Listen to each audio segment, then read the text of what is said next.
Here in Kiev in recent days, the Maidan, or Independence Square, has turned into a full-scale war zone. More clashes in Ukraine's capital, Kiev.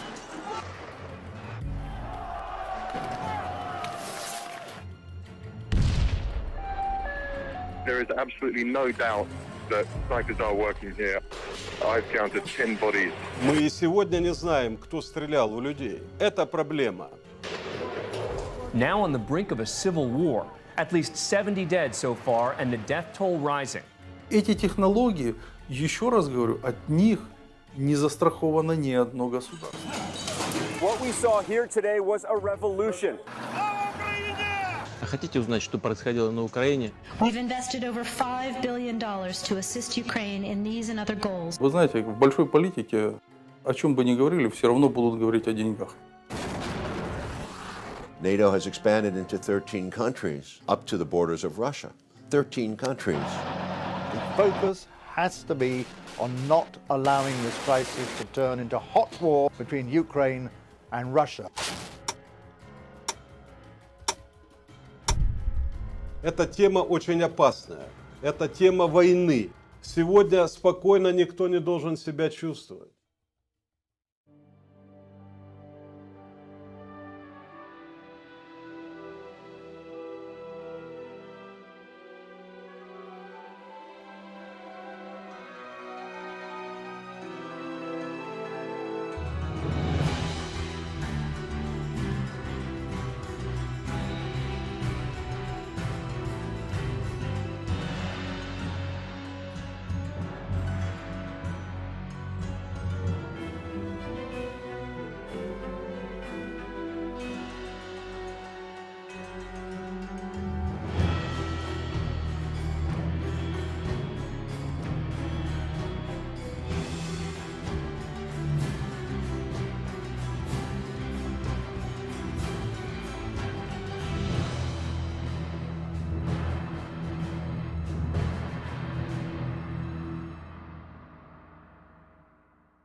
Ukraine. It's an ancient and proud land with a rich history filled with much beauty, heroism, and sacrifice. Ukraine is a borderland, a place where East meets West. This is the flag of Ukraine. The blue represents the sky, the gold its seemingly endless fields of wheat. Ukraine is a prize many have sought, and much blood has spilled in the quest to possess it.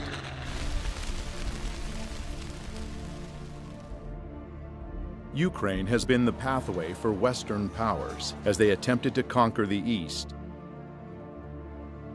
in World War I and World War II. And every time, the Ukrainian people ended up paying the highest price for these grand games of power. History doesn't repeat, but it surely rhymes, said Mark Twain. If one looks closely at the history of Ukraine, one will notice many rhymes. Being surrounded by stronger powers, Ukraine has needed a lot of cunning to survive, and the art they truly mastered with time is the art of changing sides. In the middle of the 17th century, Ukrainian leader Bogdan Khmelnytsky broke a truce agreement made with Poland, siding with more powerful Russia. Just over 50 years later, as the Russian-Swedish War was raging, another Ukrainian leader, Ivan Mazepa, broke the union with Russia when he switched sides, joining forces with the Swedish invaders. Many times, Ukrainian history was written by third parties. Seeking to keep the gains of a revolution at any cost, Russia agreed to the humiliating conditions of the Brest-Litovsk Treaty of 1918, which turned Ukraine into a German protectorate. Another historical document that changed the fate of Ukraine was the Molotov-Ribbentrop Pact of 1939. one of many such agreements being signed between European countries and rising Germany. Attempting to protect his nation from the approaching Nazi threat, Joseph Stalin negotiated a treaty of non-aggression with Adolf Hitler. While promising each other peace, the Soviet and German foreign ministers Molotov and Ribbentrop realigned the map of Eastern Europe, splitting it into German and Soviet spheres of influence. No sooner had the Molotov-Ribbentrop Pact been signed than Poland was split.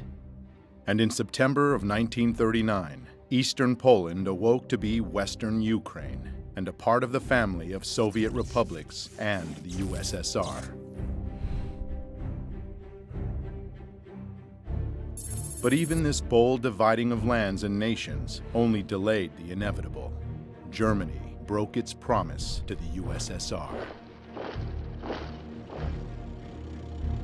On June 22, 1941, Germany invaded the USSR, launching Barbarossa, the largest military operation in world history.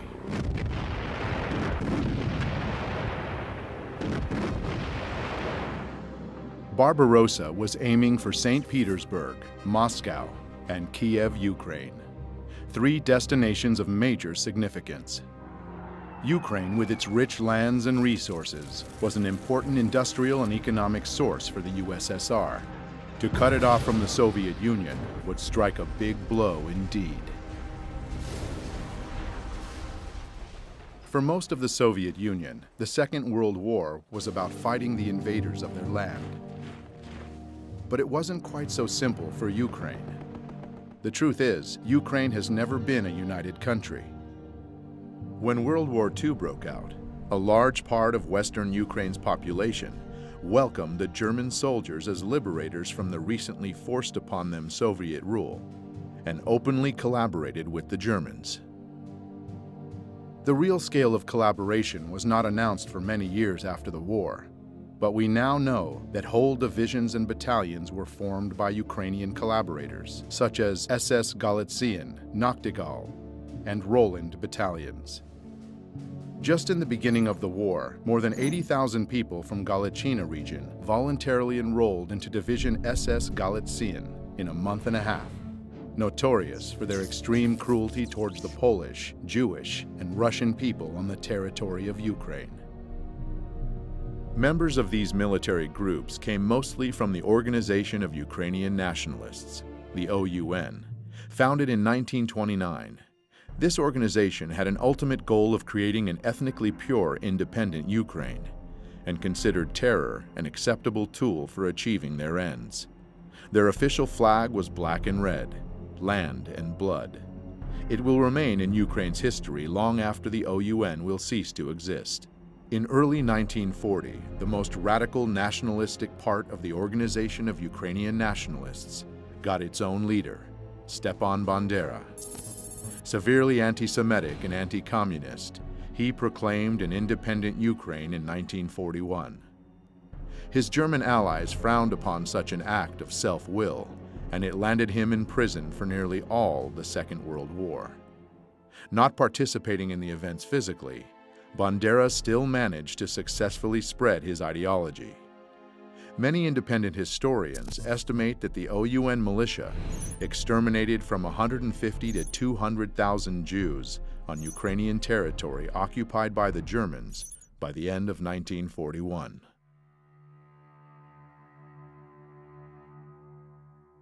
The most notorious and outrageous massacre took place September 29th and 30th, 1941, in Babi Yar, Kiev. All kikes of the city of Kiev and its vicinity must appear on Monday, September 29th by 8 o'clock in the morning. Bring documents, money, and valuables, and also warm clothing, linen, etc. Any kikes who do not follow this order and are found elsewhere will be shot. 33,771 Jews were killed in this two-day operation of the Nazis and Ukrainian militia. Another outrageous massacre was carried out by the Ukrainian Insurgent Army and the Bandera faction of the Organization of Ukrainian Nationalists in German-occupied Polish Volhynia and eastern Galicia between 1943 and 1944. This genocide of Poles was led by Mykola Lebed. 35,000 to 60,000 people in Volhynia and 25 to 40,000 in eastern Galicia fell victim to this massive ethnic cleansing operation. Sensing the inevitable loss of the German troops, the Organization of Ukrainian Nationalists gave up on their former ally and began fighting equally against the Germans and the Soviet forces. In January 1943, USSR troops started pushing the Nazis back, liberating one part of Ukraine after another. Western Ukraine was the last Ukrainian region held by the Germans, finally being liberated in October of 1944. Bandera's bands continued to wage their guerrilla war against the Soviet regime, carrying out bloody raids on Ukrainian villages and towns, and leaving behind chaos and casualties. This war went on until the middle of the 1950s, when the last collaborators were either detained or fled the country. On May 7, 1945, Germany unconditionally surrendered to the Allies. Ukraine remained a part of the Soviet Union. The peace after the Second World War was short-lived. The United States and the Soviet Union, nations who allied together along with England to defeat the Nazis, tragically became foes as the Cold War began. The era of political and military tension between the US and the USSR lasted for nearly 45 years, keeping humanity under the constant threat of nuclear war.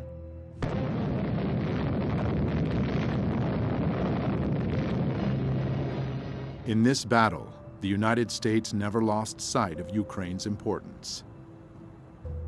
U.S. intelligence kept a close eye on Ukrainian nationalist organizations as a possible source of counterintelligence against the Soviet Union.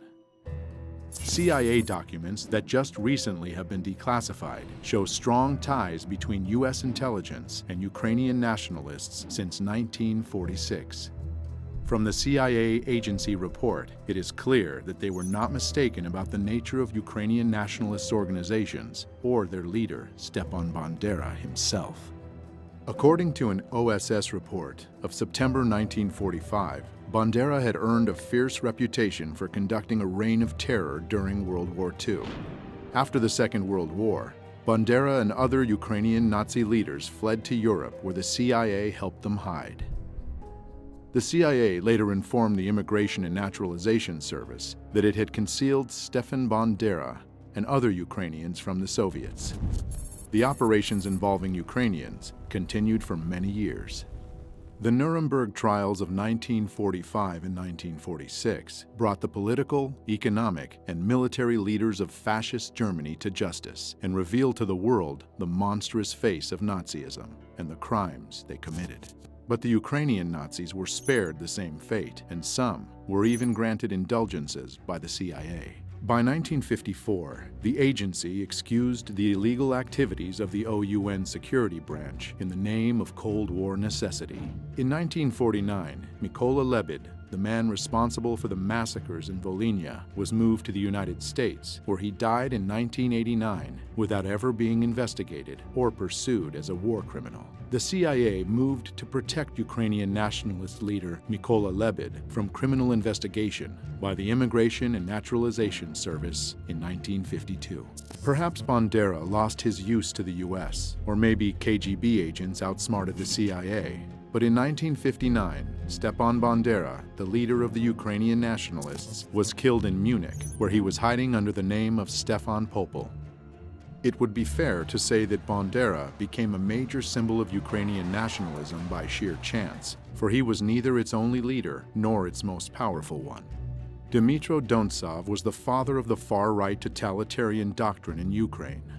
Andriy Melnik was the leader of another faction of the OUN. Roman Shuhevich was a general of the Ukrainian insurgent army, and others contributed greatly to the movement. Bandera's dangerous ideology, suppressed by the communist authorities but supported by external forces, never really died. The seeds of Ukrainian nationalism were passed from generation to generation. Unfortunately, it was just a matter of time before they would once again blossom. In 1954, Ukraine's territory was expanded even more when Nikita Khrushchev, the leader of the USSR and a Ukrainian himself, generously gave the Crimean region to Ukraine. Historians would argue about the legitimacy of this transfer for many years to come, and 60 years after Khrushchev's gift, dramatic new events would take place in Crimea. The eyes of the world are on Ukraine as the crisis in Crimea continues. Dozens of heavily armed men seized government buildings in Crimea. Should Ukraine just shrug its shoulders and say, okay, Crimea, it's lost? And the old arguments would heat up once again. The Cold War would heat up and cool down by turns, while both rivals were obsessively building up military capacity. The turning point took place when the new era, Perestroika, came to the USSR with its new leader, Mikhail Gorbachev, in the middle of the 1980s. Perestroika meant restructuring towards liberalization and democratization. It certainly had a positive impact on the international situation. Astonishing news from East Germany, where the East German authorities have said, in essence, that the Berlin Wall doesn't mean anything anymore.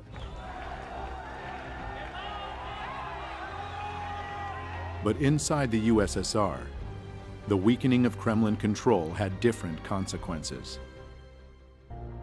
In Ukraine, a nationalistic political organization, Narodny Ruch, or People's Movement, emerged in 1989 due to this new openness. They advocated for independence of Ukraine from the USSR and became an incubator for leaders of Ukrainian neo-Nazism. In 1991, one of them, Oleg Tyagnybok, founded Svoboda, an openly radical nationalist party preaching the good old principles of Bandera.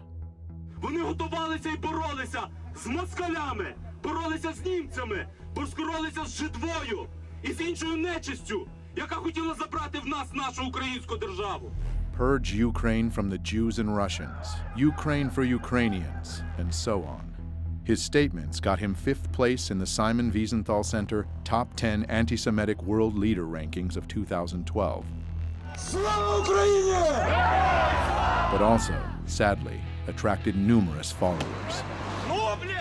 Dmitry Yarosh founded another extreme right organization, Trizub, or Trident, in 1994.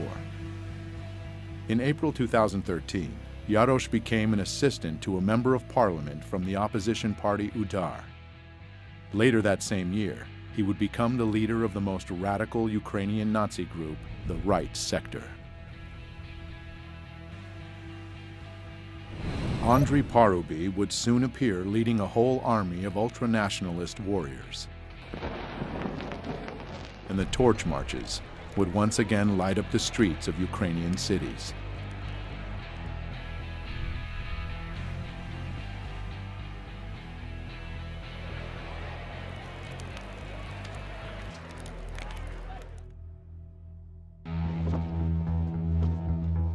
The world drastically changed in August 1991, when the USSR de facto ceased to exist and the global political map welcomed many newcomers, Ukraine one of them. In modern history, it was the first time Ukraine was truly independent and all on its own.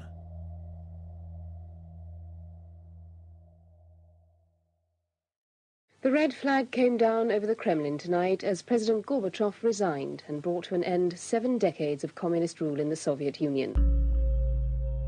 The years after the disintegration of the USSR became known as the Crazy 90s in all the post-Soviet territories. He's leaving behind 15 independent states which share only a disastrous economy and an uncertain future. After having been under a government-controlled economy, the free market dramatically changed the rules of the game.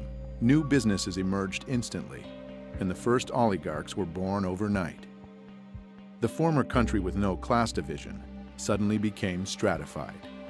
The chosen few became rich, while the rest had to fight to survive. Сразу же после получения независимости началась еще более дикая приватизация и растаскивание имущества государственной собственности, понижение жизненного уровня населения сразу же после получения независимости. И причем, какие бы власти не меняли друг друга, для жизни рядового гражданина ничего не изменяло, не меняло. Там происходил просто систематический грабеж населения, грабеж граждан, грабеж украинского народа. И, конечно, люди уже устали от этого произвола, от этой совершенно сумасшедшей коррупции. The people's growing discontent made Ukraine more vulnerable to outside forces, and a new kind of warfare was launched, one not known before, the color revolutions. Demonstrators clash with police, hundreds of thousands protesting the results of the election and calling for a new vote. Ukraine has had two color revolutions in its 24 years of independence. In 2004, crowds of people descended upon Kiev, marking the start of the Orange Revolution. At that time, Ukraine became once again a battlefield of two forces, the Russian and Western governments. The culmination of this conflict took place during the presidential elections in November of 2004. The two major candidates, Western-backed Viktor Yushchenko and Russian-leaning Viktor Yanukovych, almost equally shared the votes of Ukrainians. By the way, calling Viktor Yushchenko Western-backed is not an exaggeration. His wife, Katerina Yushchenko, is a former U.S. State Department official and worked in the White House during the Reagan administration. The division was along geographic lines. Traditionally, Russian Eastern Ukraine voted for Yanukovych, while Western Ukraine chose Yushchenko. By the announced result, Viktor Yushchenko lost to Viktor Yanukovych, but thousands of people didn't agree with it, and they came to the central square of Kiev on the 22nd of November. The situation received wide news coverage. The country's election commission ignored reports of fraud, declaring Kremlin-backed Viktor Yanukovych the winner. International politicians, such as former General Secretary of NATO, Javier Solana, became frequent guests in Kiev, initiating negotiations between parties. And I hope very much the goodwill of everybody will be able to overcome this difficulty. The results of the negotiations, however, were often reached only on paper. Thus, Yushchenko never told the supporters to stop blocking government buildings in central Kiev. Therefore, these non-violent and very orange protests lasted for a month, during which time the previous election results were annulled, marred by massive corruption, and new elections were announced. An important nuance: just 3 months before, Viktor Yushchenko became a victim to a mysterious and still unsolved poisoning. But it didn't prevent him from winning in the new election. Though, as we shall soon see, there was much more than just the people's will that led to this victory. This peaceful revolution and its leader were warmly welcomed by the international community. But the euphoria didn't last long.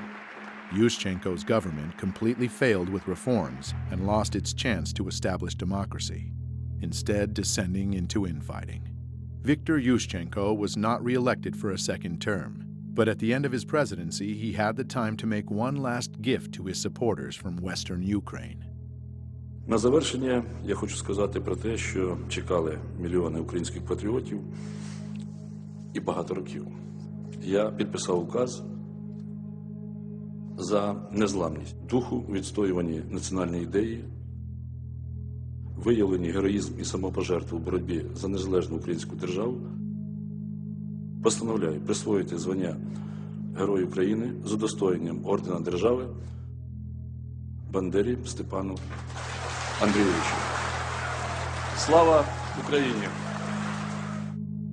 The hero status of Stepan Bandera was short-lived. In 2010, Viktor Yanukovych was elected president. This time, the international community had no doubts about the legitimacy of the elections. In January 2011, Viktor Yanukovych repealed the hero title of Bandera. Almost 4 years into his presidency, though, Another revolution shook Ukraine. Unfortunately, this one was anything but peaceful.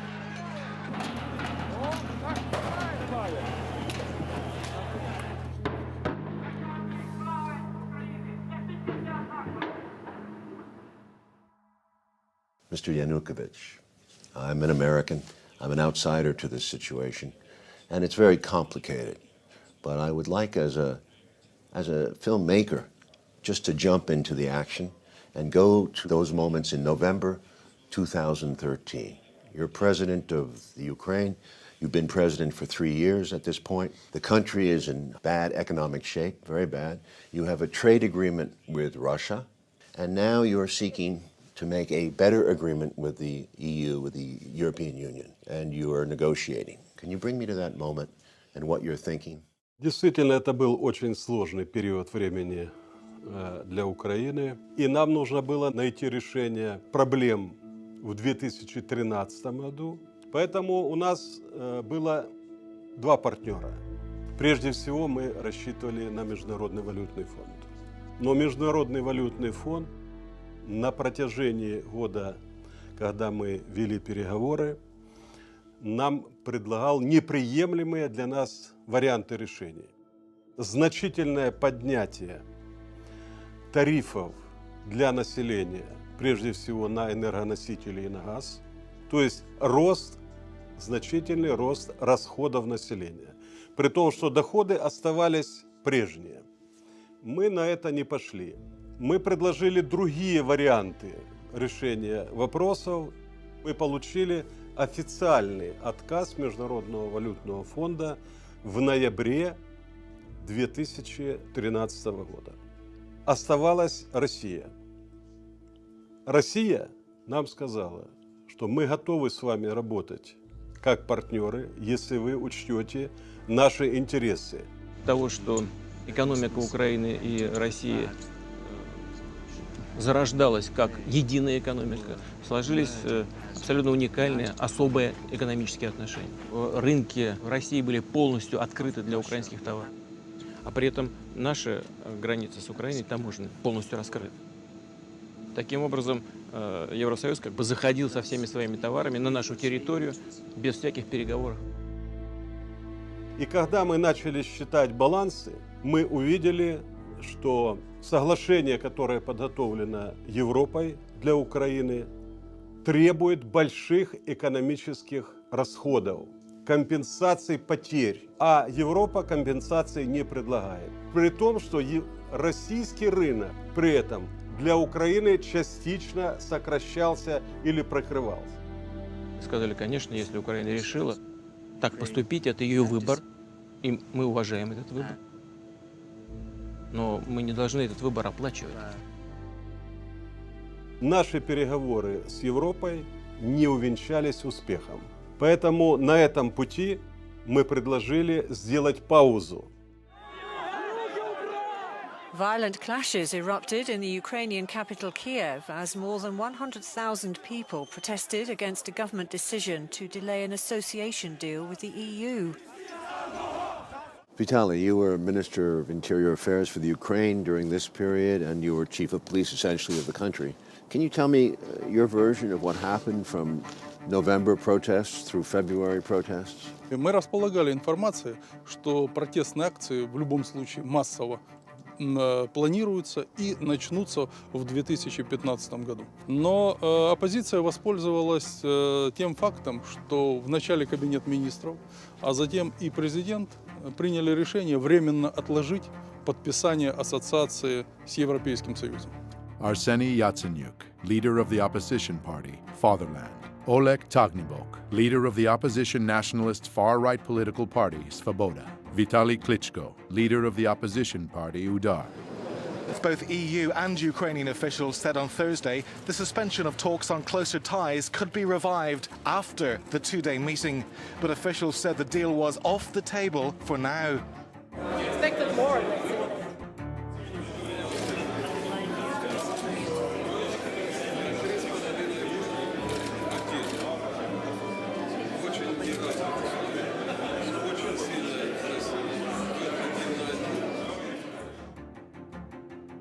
Pro-EU protests on the streets of Kiev enter their second day. The crowd of around 1,000 protesters were joined by the leader of the opposition, the reigning world boxing champion Vitaly Klitschko. He called on the demonstrators to maintain pressure on the government after it decided not to sign a major trade deal with the EU. You go back to Kiev the next day after the meeting with Merkel, and protests are up, am I right? Can you take me through that period? Если у меня в самом начале было понимание того, что это мирные акции, и во время мирных акций можно вести диалог, и я к этому был готов.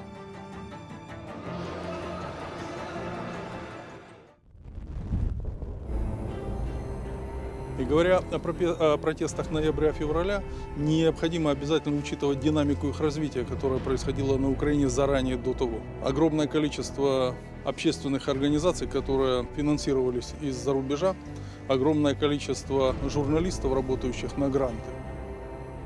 Robert Perry is a longtime investigative journalist based in Washington, D.C., best known for his major disclosures about the Iran-Contra scandal in the 1980s.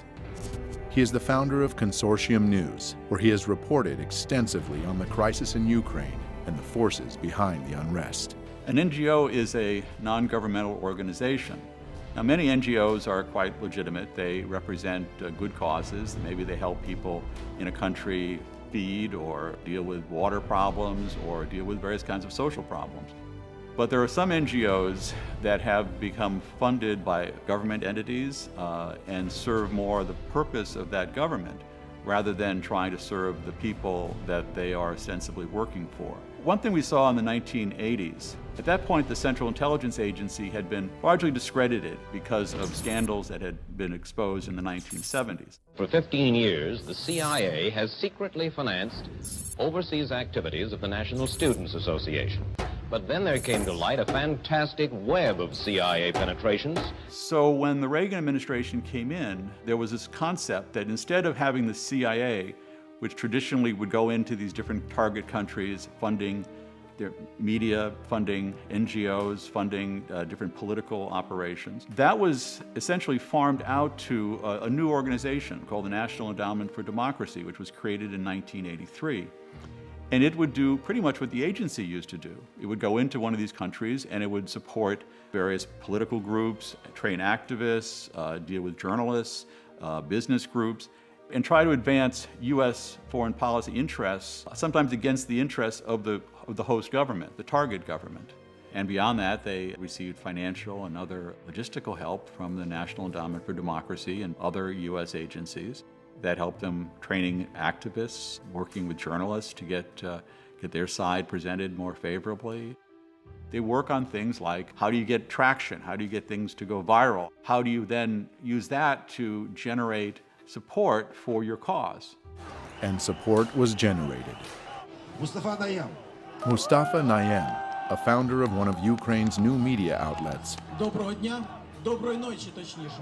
Hromadske TV, knew very well how to make something go viral. It was his notorious Facebook post on November 21st, 2013, that brought the first crowds to Maidan. Я це написав просто, щоб почути, чи є ці люди, чи просто може поговоримо десь у Фейсбуці. If you don't read the newspaper, you are uninformed. If you read the newspaper, you are misinformed. To deliver your message efficiently enough in the modern world with so many different technologies and means of communications, you must embrace them all. As the disturbing events of Euromaidan started on November 21st, 2013, 3 new TV channels went on the air and suddenly became stunningly popular in Ukraine. Spilno TV, November 21st. Hromadske TV, November 22nd. And Espresso TV, November 24th, directly from opposition protest. These channels went viral, supporting the protests and encouraging more and more people to come to Maidan.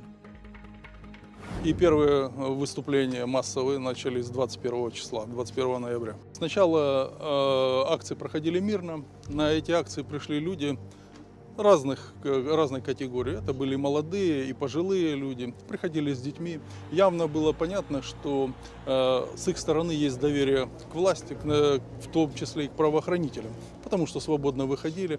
И никаких намеков на то, что будет в отношении этих манифестантов приниматься какие-то меры воздействия, силовые и так далее, просто не существовало. Значит, соответственно, на охрану общественного порядка выходили правоохранители без огнестрельного оружия. Но среди митингующих уже замечены нами радикалы, которые относились к правым партиям, неофашистским организациям. И 24 числа, 24 ноября, они осуществили первую агрессивную акцию. – 24 числа первое было нападение на кабинет министров и первое нападение на сотрудников правоохранителей, которые охраняли. Второе нападение на правоохранителей службы безопасности Украины произошло 25 числа. Затем небезызвестные события 30 числа. November 30th of 2013 became the first turning point of Euromaidan, and one of its most reported and mysterious events. Я тогда немножко расскажу, как видел эти события я. Был звонок мне от Попова, глава администрации города Киева. Он говорил, что давайте сегодня мы хотели бы завозить оборудование для новогодней елки на площадь. Я ему объяснил, что до тех пор, пока люди находятся на площади, то этого делать нельзя. В районе часа ночи, когда массово люди начали расходиться, разъезжаться, я поговорил по телефону с руководителем службы безопасности Украины и спросил его точку зрения по развитию событий.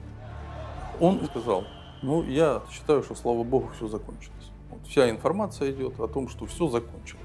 Потому что фактически с 21 числа, я в кабинете просто жил и спал какое-то время, может быть, 2 часа в сутки удавалось поспать.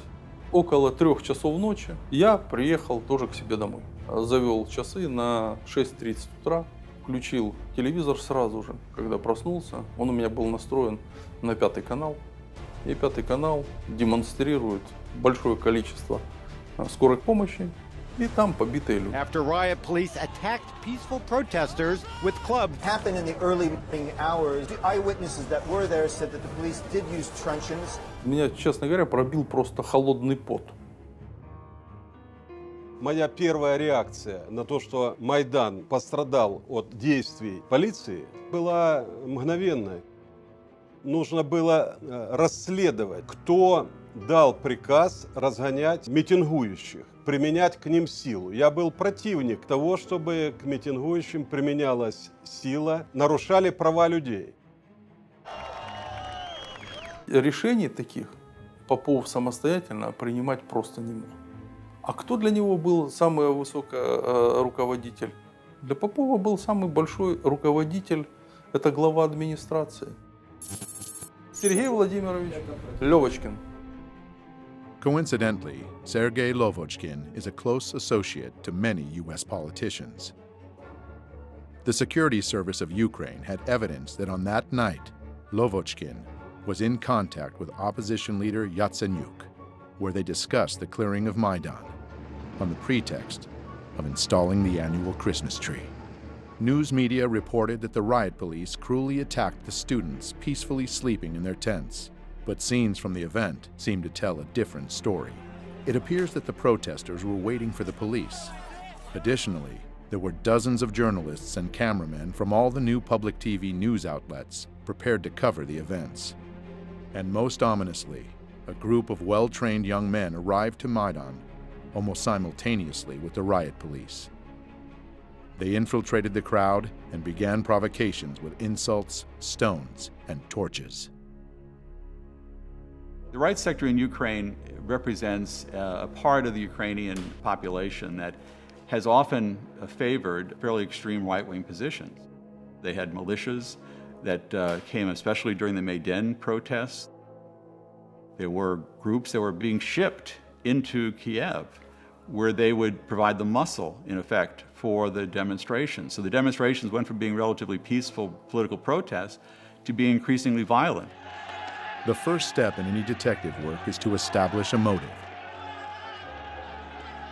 It is now said that Sergei Lovochkin is held in high esteem by his powerful U.S. friends. Outraged by what was reported in the news, the Ukrainian people came out in force on the next day to vent their anger with the police actions. The violence started to take off when? Фактически жесткие противоправные действия начались уже в декабре 2013 года. События, которые проходили в тот период в Киеве, они были очень радикальные. В них принимали неонацистские организации, молодые люди, которые были различными вооружены различными средствами. Металлические прутья, биты.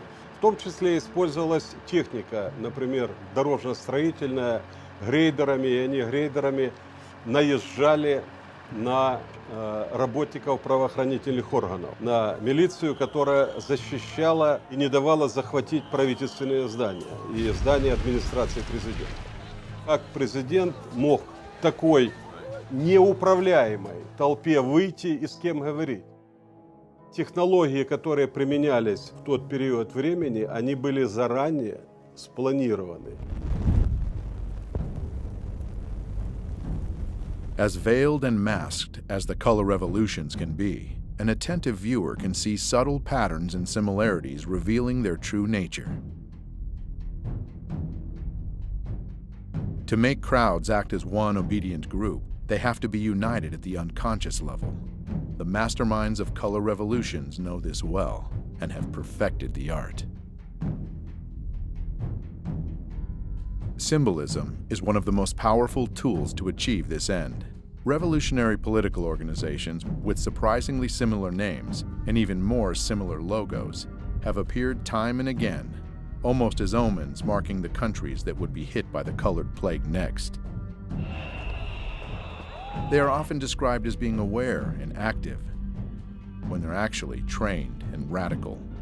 They are the ones who take the first shot, literal and metaphorical, to transform the peaceful protests into full-blown coups d'etats. Their fingerprints can be found everywhere on the map of the color revolutions. Using all the experience of past generations, simple but effective tools like catchy sing-alongs and chanting are employed.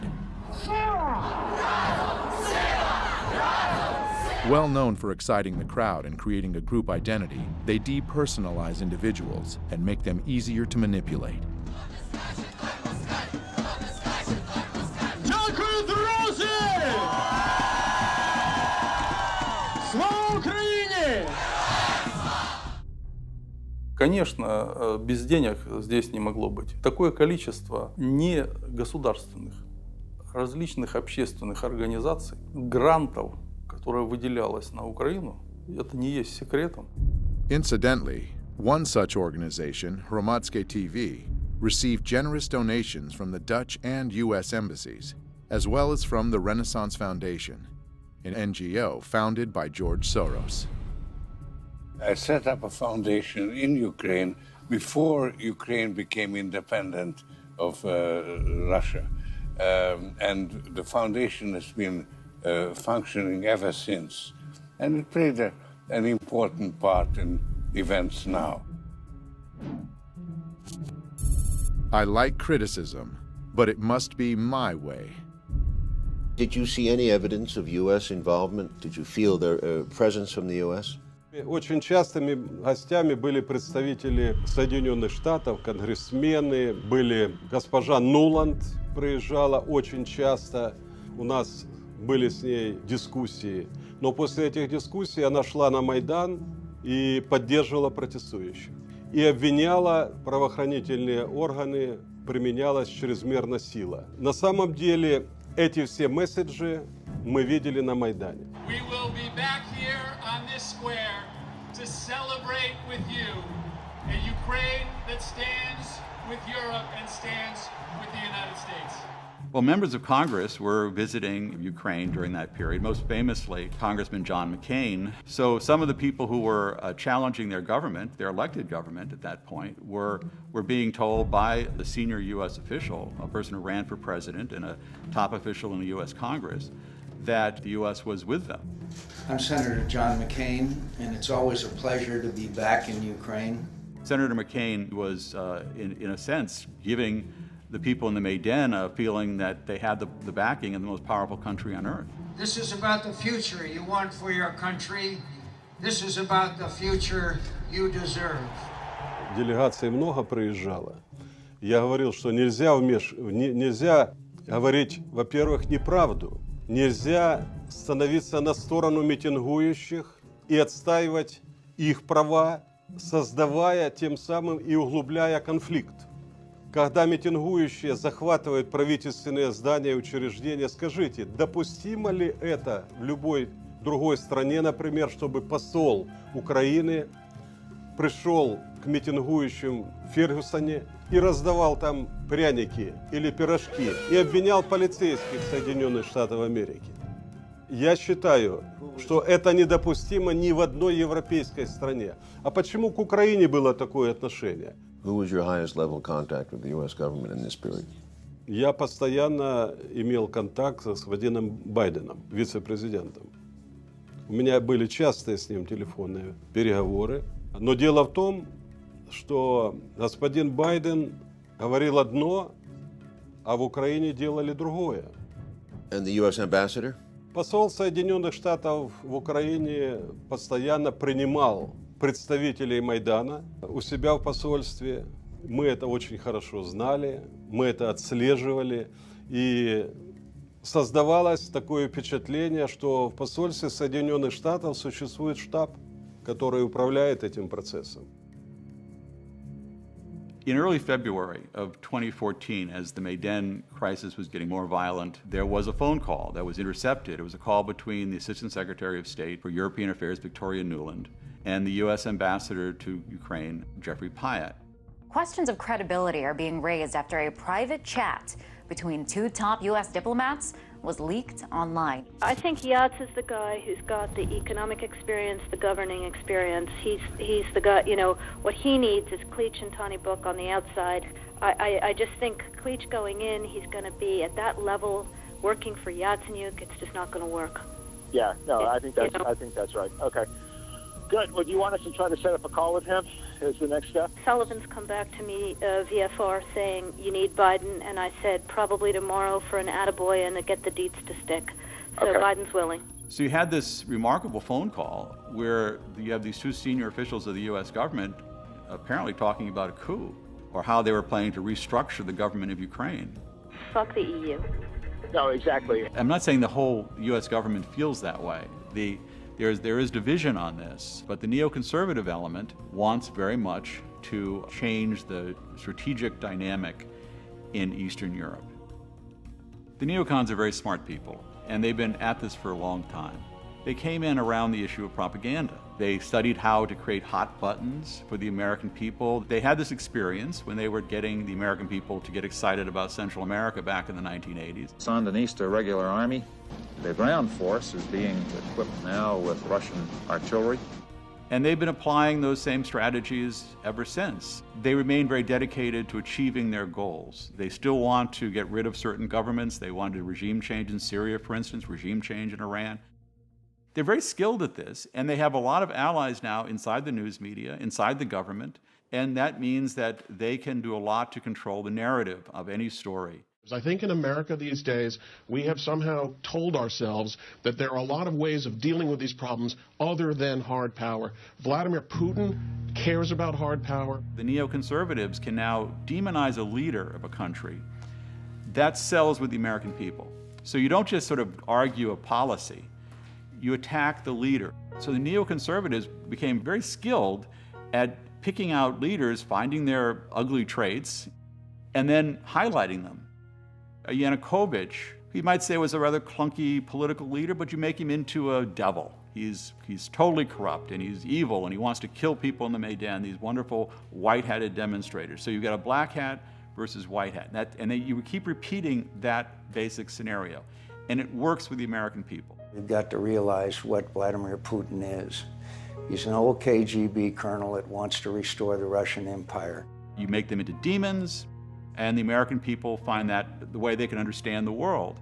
Once that happens, it's very difficult for journalists or anyone else to say, hold it, that guy, he's got more of a gray hat than a white hat or a black hat. And if you say that, you're a Yanukovych apologist or you're a Putin apologist, and then the attacks come on to the person saying it, the journalist, the academic, or whoever. Any good director will tell you that tempo and rhythm are the most essential components to hold an audience's attention. Сама технология, которая применялась Майданом, состояла в необходимости сакральных жертв. Это часть технологии. It can also be called a method of betrayal, when the allies and followers are relentlessly thrown into the revolutionary flame. The idea is simple. When the preparation work is done, the trigger just needs to be pulled to set the machine into full motion. The murder of politician Rafiq Hariri led to the Cedar Revolution. Looking back at the mysterious poisoning of Viktor Yushchenko right before the Orange Revolution of 2004, we see now that he became a sacred victim himself. Most political analysts believe the compassion of the Ukrainian people at that moment tilted the scales, giving him the presidency.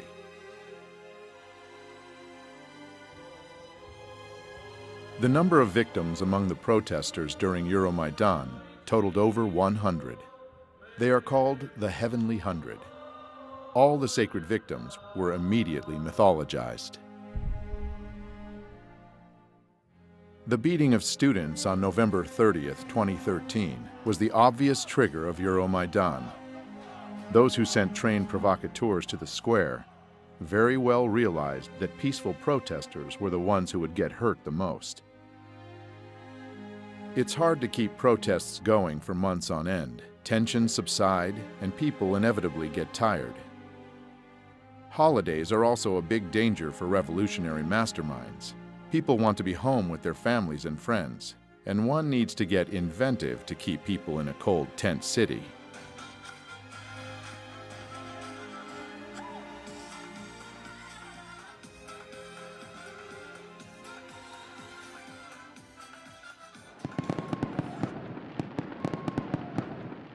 On Christmas Day of 2013, tabloid journalist and political wannabe Tatiana Chornovol was chosen to become the tool to whip the protests on Maidan back up. A civic activist and journalist known for investigating corruption among senior officials was beaten outside Ukraine's capital on Christmas.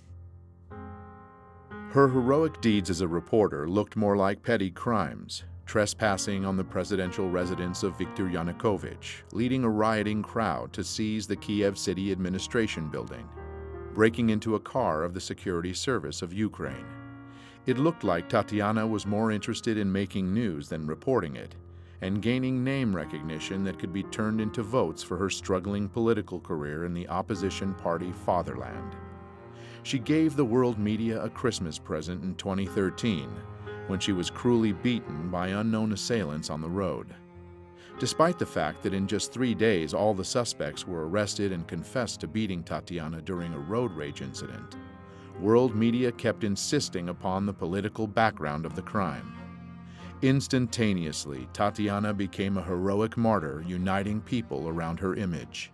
The beating coming amid political turmoil in Ukraine. This has drawn a protest. Euromaidan was once again center stage, and Tatiana, in less than 2 months after the assault, she was already healthy enough to attack the office of Party of Regions, the party of Viktor Yanukovych. Звідти виїжджали ті машини, які били мене. Тобто не те, що навіть гніздо цієї злочинної мафіозної влади, ескадрони смерті теж керуються звідси. One of the staff members, 65-year-old IT specialist Vladimir Zakharov, was killed during the attack. So, where is Tatiana now? Well, she finally got her position of power in the new government. 1 month later, the time for another act in the play came. Armenian-Ukrainian protester Sergei Nigoyan was one of the first to arrive at Maidan. He wasn't radical or violent, but instead naive and full of hope. Watching Sergei read a patriotic poem is like watching a casting tape for the role of a sacred victim. Борітеся, поборете, вам Бог помагає. За вас правда, за вас слава і воля святая. Unfortunately, Sergei got the part. Betrayed by his brothers in arms, this video would eventually go viral after Sergei was killed early in the morning of January 22, 2014. The circumstances of his death remain unknown to this day. Even though the whole area of protests was heavily filmed at that time, there were no records or witnesses to help the investigation, and his body was moved immediately from the scene of the crime. Sergei became the first killed martyr of Euromaidan, and in a heartbeat, the police officers were appointed as his killers. Almost 2 years later, the official investigation would still deliver no results. Now, it is widely believed that Nigoyan's murder was staged by provocateurs to escalate the conflict.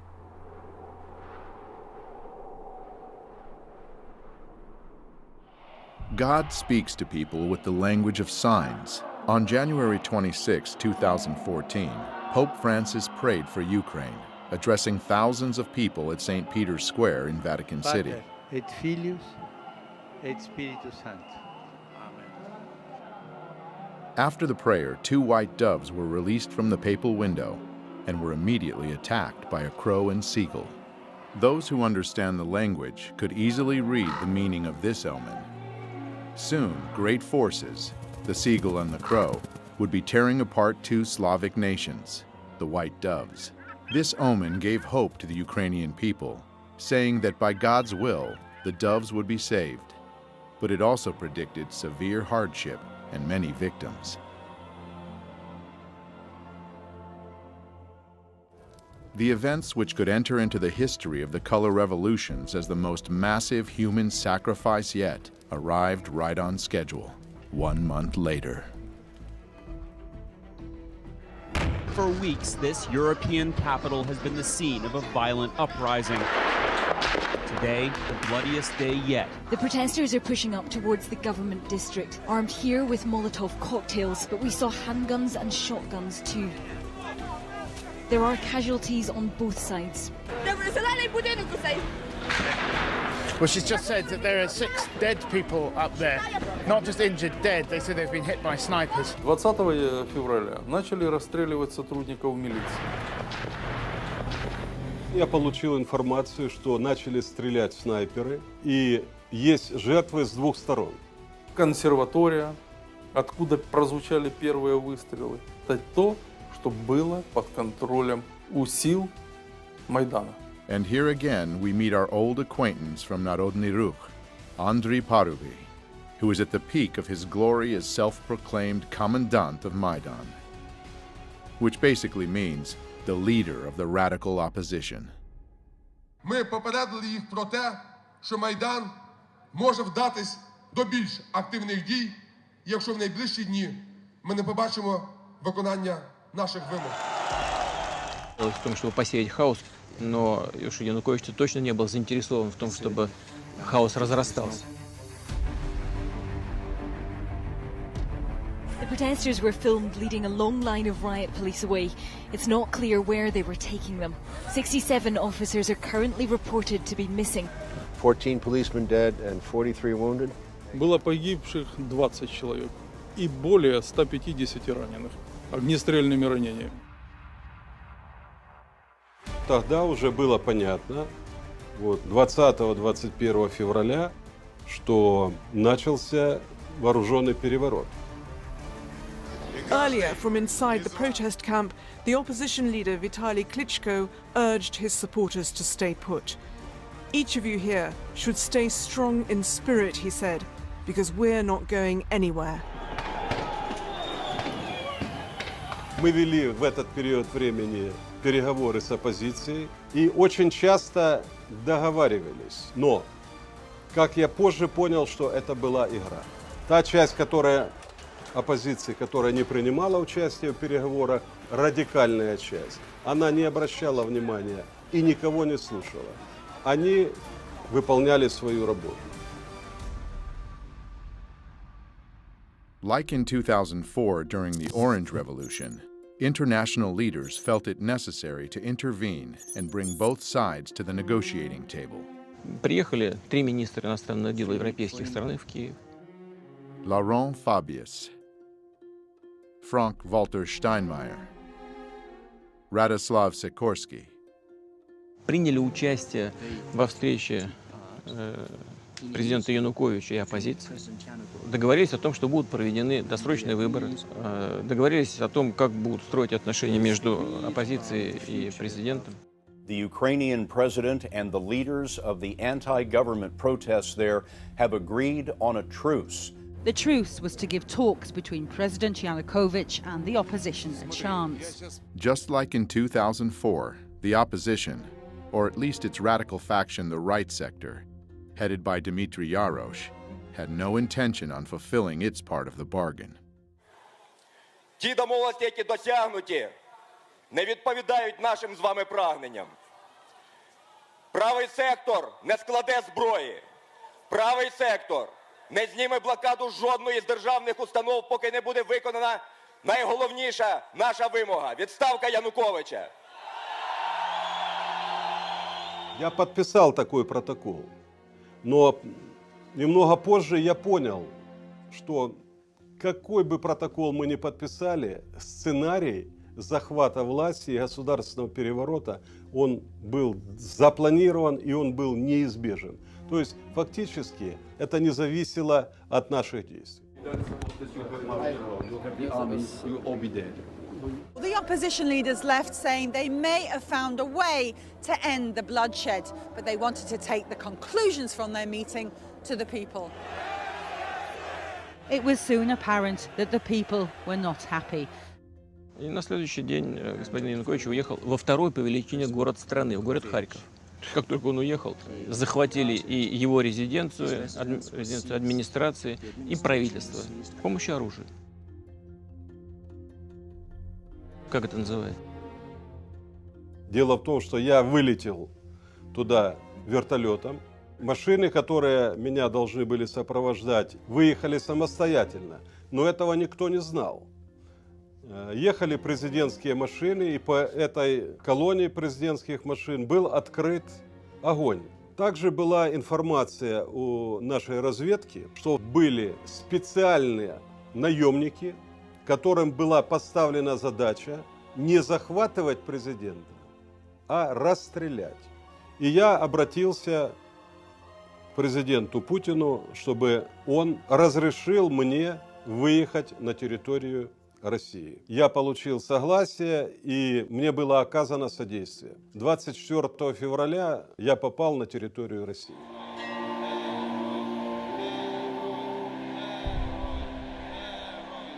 At the same time, Kiev was saying its last goodbyes to the victims of the massacre.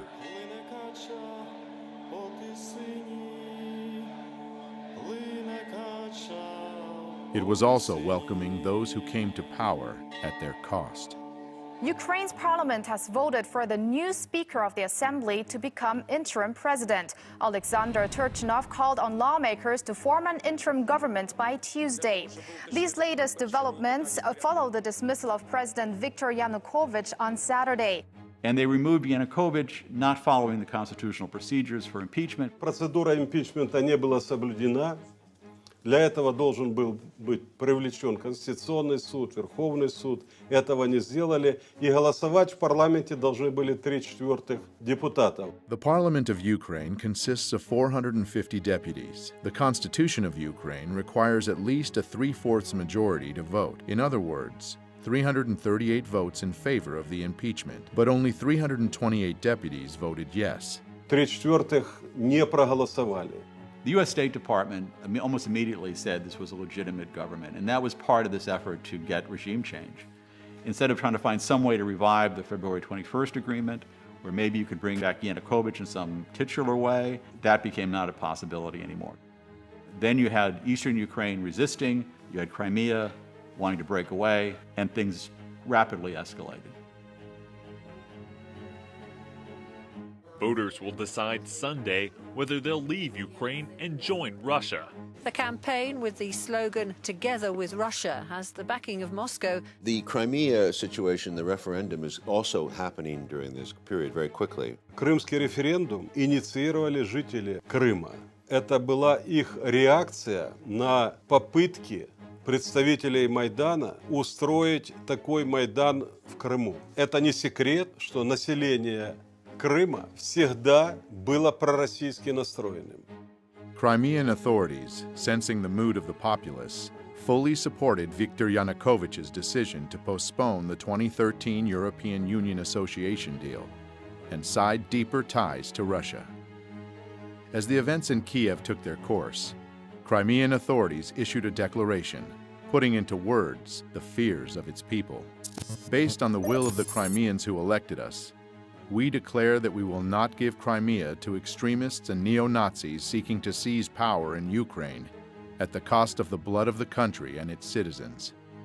After the regime change in Kiev, rumors began spreading in Crimea that the new authorities would be merciless to those that opposed them. Слава Україні! This led to the pro-Russian demonstrations rejecting the new government in Kiev.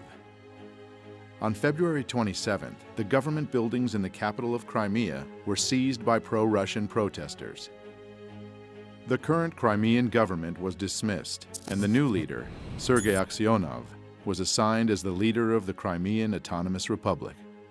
У них, конечно, надежда была, и они обращались к российскому руководству, чтобы их защитили.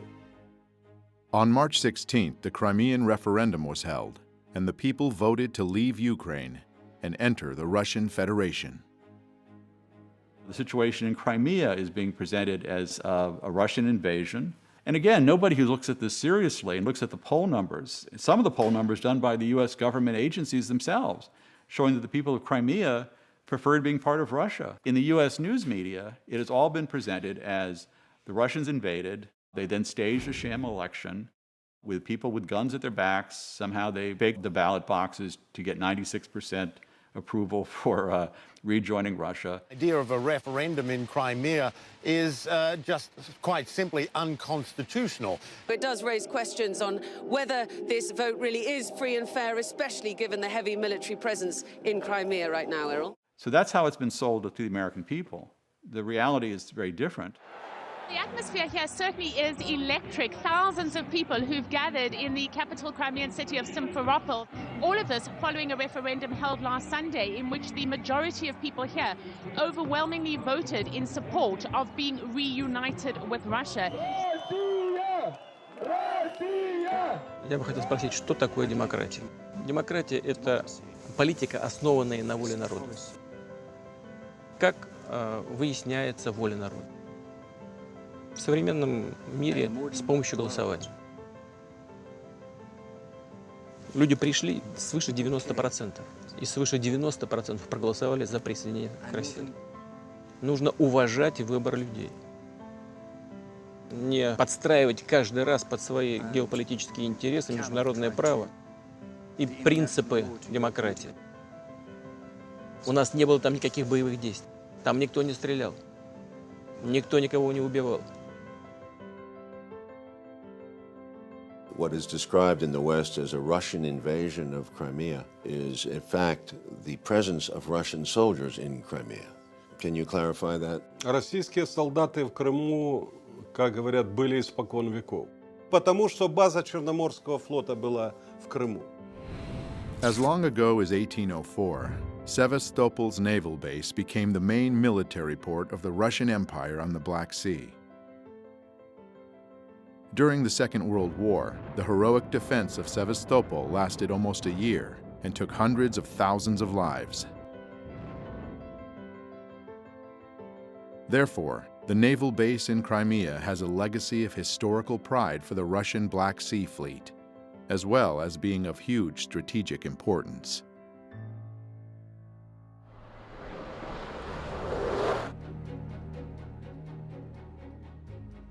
Those of us alive back then remember when there were Soviet missiles put into Cuba, how frightened Americans were and how angry, and how we almost went to a nuclear confrontation over having weapons of that kind of destruction placed that close to the United States. If the United States considers Cuba to be in its backyard, then Crimea lays at Russia's doorstep. The consequences of a U.S. seizure of the base or a NATO base? Очень тяжелые. Потому что сама по себе база ничего не значит. Но вот чтобы я хотел отметить один нюанс. Почему мы так остро реагируем на расширение НАТО? Нас беспокоит практика принятия решений. Я знаю, как принимаются. Когда страна становится членом НАТО, ей уже очень трудно сопротивляться давлению со стороны такой крупной страны, лидера НАТО, как США. И там легко может появиться все, что угодно. Система противоракетной обороны, и новые базы, и, если потребуется, и новые ударные комплексы. А нам что делать? Мы должны в этой связи предпринимать контрмеры, то есть ставить под удар наших ракетных систем те объекты, которые, по нашему мнению, начинают нам угрожать. Ситуация напрягает. If we are attacked, we would certainly respond. Знаете, мне кажется, я не всегда понимаю логику наших партнеров. Иногда складывается впечатление, что нужно держать в повиновении и наладить дисциплину в своем собственном западном, так называемом, атлантическом лагере. Для этого нужен внешний враг. При всех опасениях Иран на это не очень тянет. I am concerned about the expansion of NATO. NATO has expanded into 13 countries, up to the borders of Russia. 13 countries. Эта тема очень опасная. Это тема войны. Вообще, война между Россией и Соединенными Штатами вообще это безумие.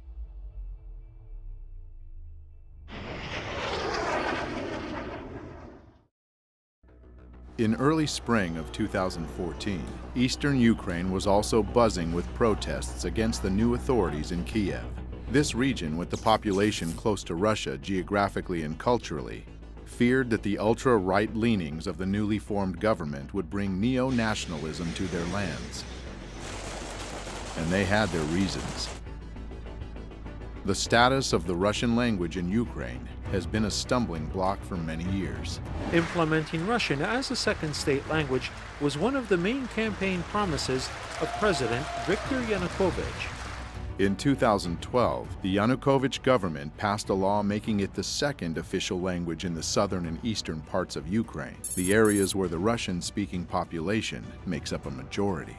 Ukrainian nationalist groups initiated massive protests opposing the law. An observing viewer might see some familiar faces there.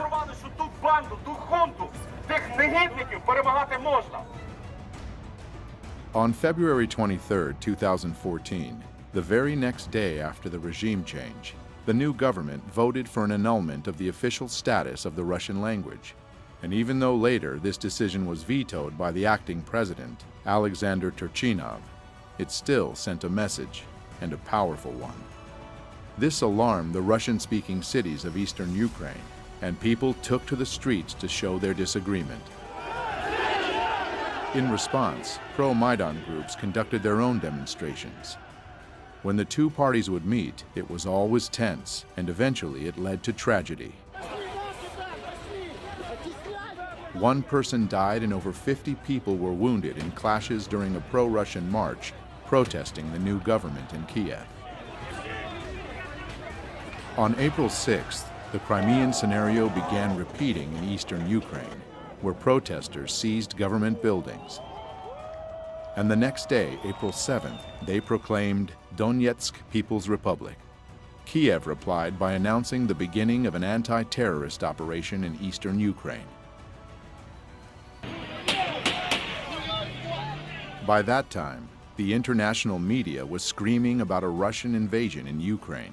Russia could now be on the verge of invading Ukraine. But strong words stayed only in the media. The Ukrainian authorities never announced a warlike situation. Why?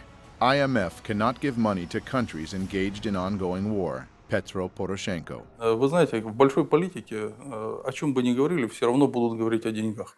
too much money was already invested in Ukraine to stop halfway. We've invested over $5 billion to assist Ukraine in these and other goals that will ensure a secure and prosperous and democratic Ukraine. На развитие какой демократии тратились эти деньги? Как называли установление демократического режима? Я думаю, что это вот как раз тот режим, который сейчас насаждается на Донбассе. Obviously, the funds had to keep coming, and the conflict had to keep going, getting more and more bloody and deadly. Мы завалили все вместе. As parties from both sides were using more sophisticated and lethal weapons. Господин Турчинов, который фактически начал войну, он несет огромную ответственность за это. Он начал войну против собственного народа. Он послал войска в Донбасс. Они сделали то, чего не делал я. И они начали кровопролитие.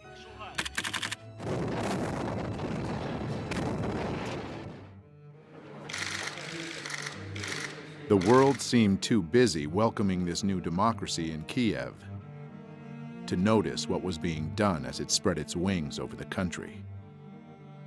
Many in southern Ukraine had been viewing the revolution with concern.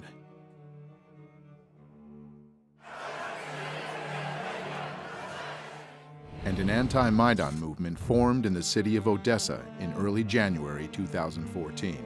The protesters set up their camp in front of the Trade Union House, a building which would soon become a monument to a massacre of its own.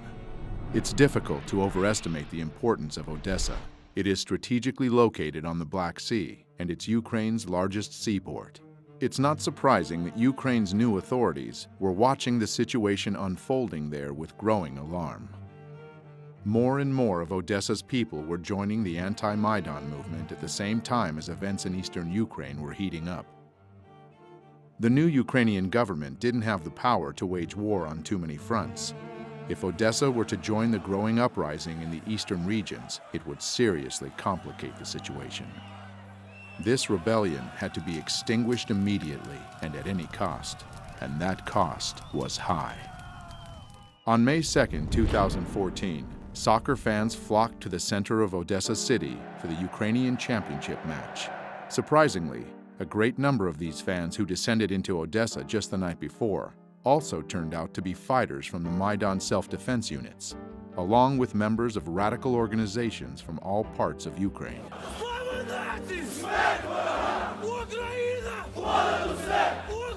These fans, masked, armed, and shouting nationalist mottos, began disturbances in the center of the city as they marched to the anti-Maidan tent encampment, where they attacked.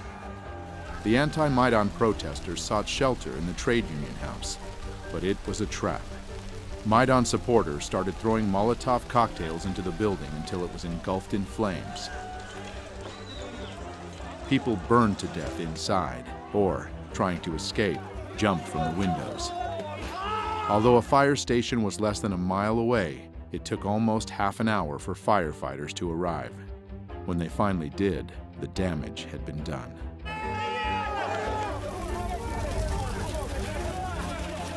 But here's an intriguing fact. Just a few days before those dreadful events, a messenger from Maidan, Andriy Perubi, made a visit to Odessa. It's an interesting coincidence that some of the people he met with in Odessa were seen at the scene that fateful day.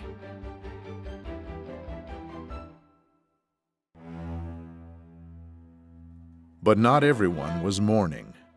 On the popular political talk show Schuster Live, the news about the people burnt alive in Odessa was welcomed with a long round of applause. Із погибших в пожарі в Одесі 15 граждан Росії, 10 із Придністров'я і ні одного одесита.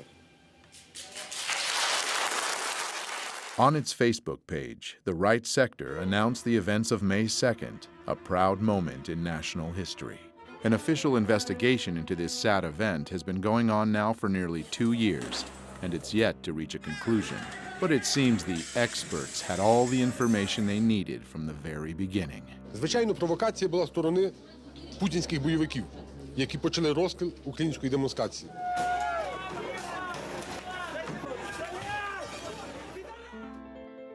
It looks like Odessa really is a very important piece of real estate, as it was honored with a very special new governor appointed on May 30th of 2015.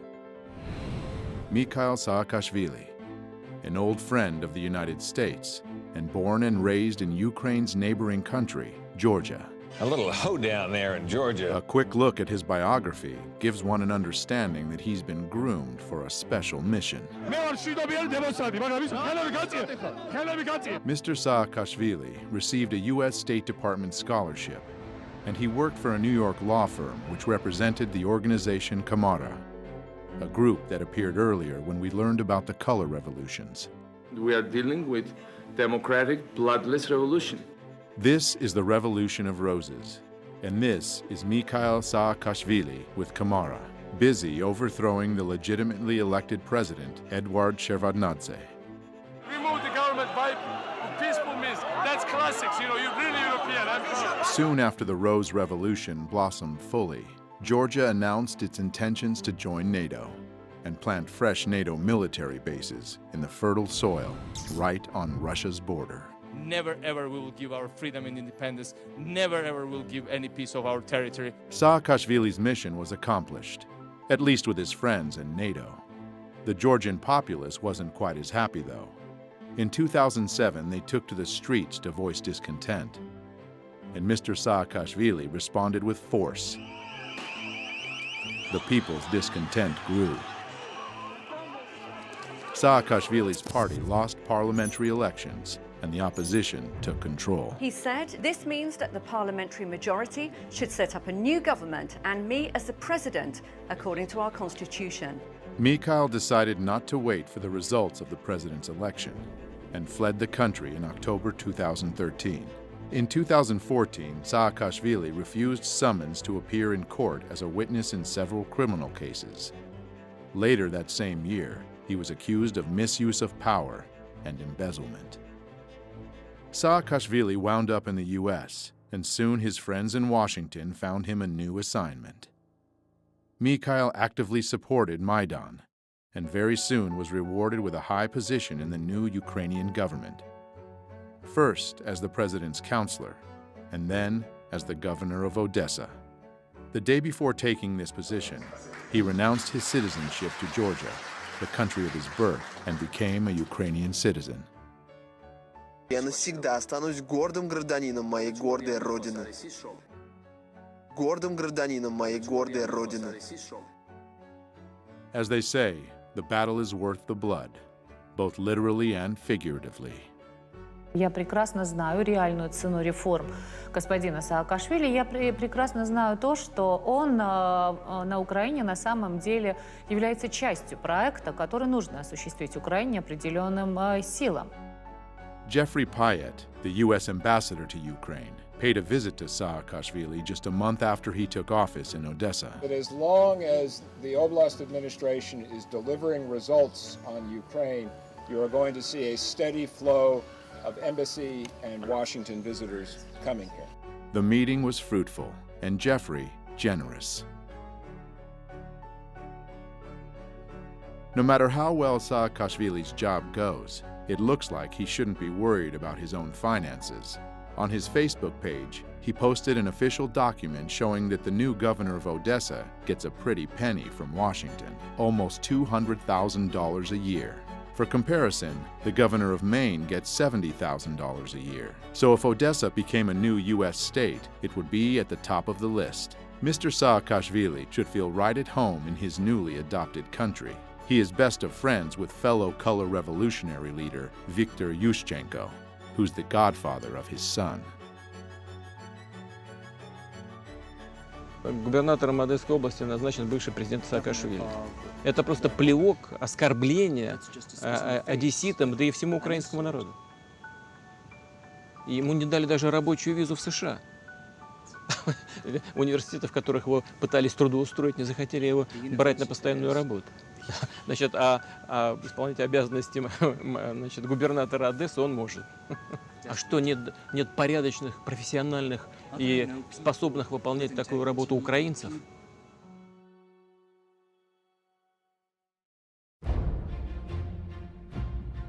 A war once launched, doesn't choose its victims. We are just learning at this hour that Malaysian Airlines has now confirmed that it has lost contact with one of its planes. Plane was indeed shot down by a missile while flying at a high altitude over eastern Ukraine near the Russian border. 298 revised number of souls on board, all feared dead. It was a murder. It was a crime. There's been this odd nonchalance about pursuing the answers. There was a report, a very limited report, put out a few months after the event. But since then, they said the next report will be on the first anniversary of the event. But you deal with a criminal investigation before it becomes a cold case. So there's been this curious element of why is there not greater pressure from both the media and the Western governments to answer these questions. But even without any answers, the fingers were pointed immediately. That's not an accident. That is happening because of Russian support. Evidence indicates that the plane was shot down by a surface-to-air missile that was launched from an area that is controlled by Russian-backed separatists inside of Ukraine. И, безусловно, государство, на территории которого это произошло, несет ответственность за эту страшную трагедию. The Malaysian Boeing wasn't the first plane to play a significant part in American-Russian relationships.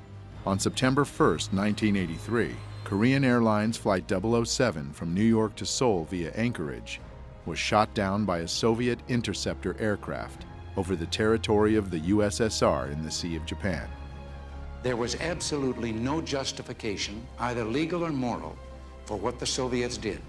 The tragedy of the Korean Boeing was considered a perfect occasion to demonstrate the NATO military power within dangerous proximity to the Soviets.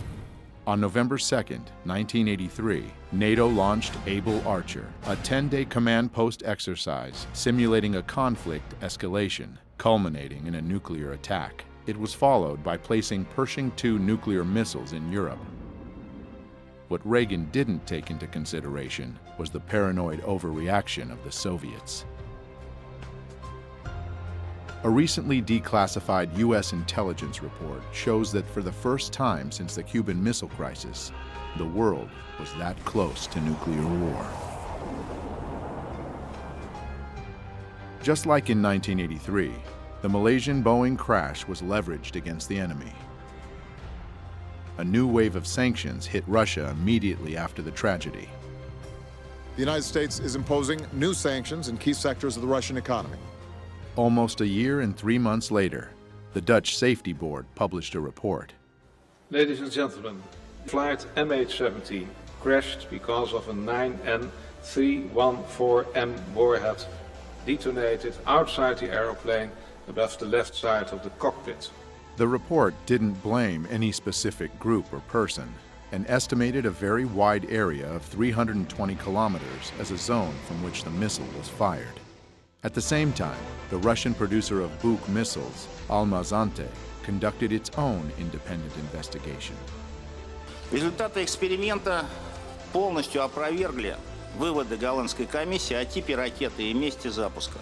During the experiment, they blew up a retired airliner with a Buk missile and came to the conclusion that the Malaysian plane was brought down by the older type of missiles, not used by Russia anymore, but still in the possession of Ukraine. The company claims that the missile was launched from the territory controlled by the Ukrainian military.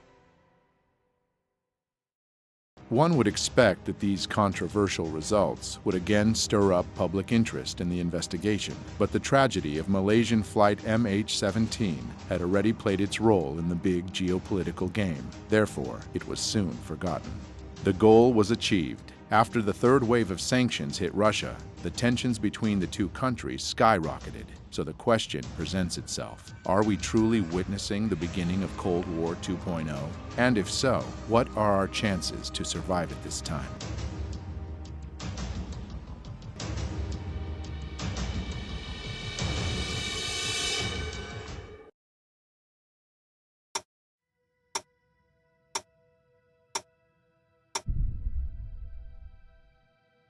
In 1947, the Bulletin of Atomic Scientists introduced the Doomsday Clock.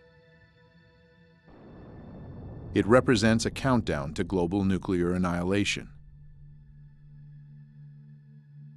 In 1953, during the height of the Cold War, it came its closest to midnight as the superpowers were creating massive nuclear arsenals. This is the story of America's ever-expanding atomic weapons program. As the world began to grasp the insane danger of nuclear warfare and took measures to control the arms race, the situation steadily improved.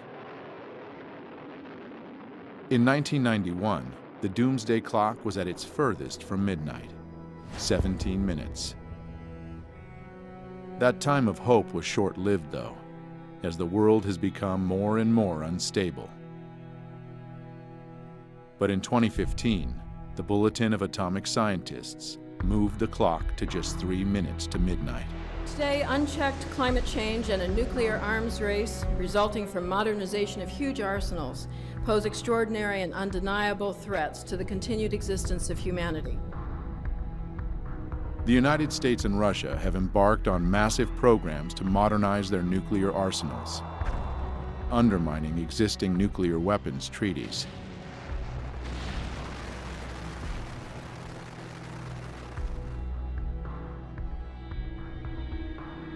The clock ticks now at just 3 minutes to midnight because international leaders are failing to perform their most important duty, ensuring and preserving the health and vitality of human civilization.